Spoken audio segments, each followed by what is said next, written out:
Father Richard Nelson. I'm blessed to be the priest in charge at Calvary Episcopal Church in Americus, Georgia. It is of Holy Week, and this is our noon Wednesday meditation.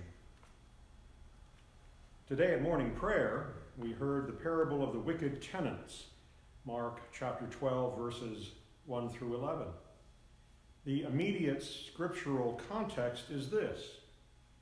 Just before, the chief priests, scribes, and elders asked Jesus by what authority he teaches and acts. Immediately after this parable, some Pharisees and Herodians try to trap him by asking about paying taxes. His enemies are beginning to circle. Let's concentrate on just one sentence. In parables, there are usually exaggerations or absurdities. This is intentional. They are part of the point Jesus is making with the story. For example, in the Good Samaritan, the foreigner's care of the one in need is way over the top. Using his own means to transport him, staying to nurse him, paying all his medical expenses. The point is, for followers of Jesus, there are no boundaries on kindness. Extravagant mercy and service are normative. When we turn to the wicked tenants, we see another absurdity. Notice the tenants' illogical reasoning when the landowner's son is sent. Verse 7, they say, "This is the heir. Come, let us kill him, and the inheritance will be ours." This is ridiculous. Tenants have no expectation or legal right to inherit property owned by a landlord with or without an heir. The immediate point is obvious. The religious leader's authority and prestige are gifts from God. But they have squandered them. Not only squandered, but in rejecting Jesus, they are ludicrous, assuming they can usurp God's authority. Their claims are null and void. They are dangerously silly. This parable was prominent for early Christians. The quotation from Psalm 118 became a cornerstone of Christian apologetics. The stone that the builders rejected has become the chief cornerstone.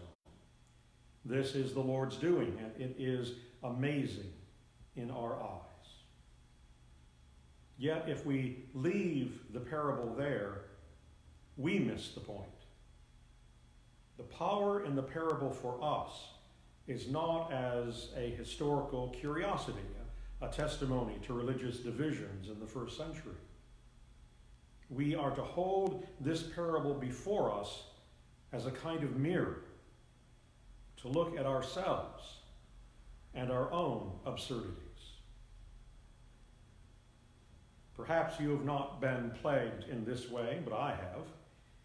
I have made decisions in my life, some very important ones, without even a passing thought of what God's will for me might be.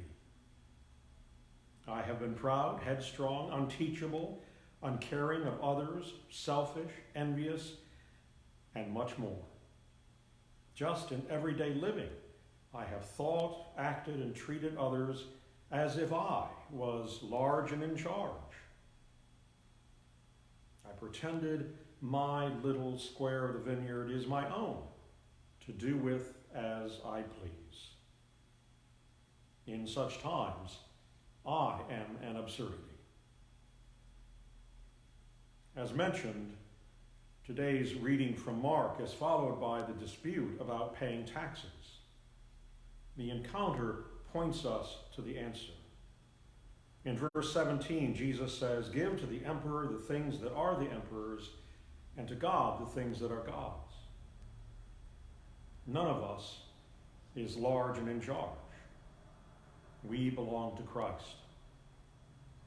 To be a Christian is to live in, by, for, and to Christ. if we try to live apart from him, whether consciously or not, we are farces.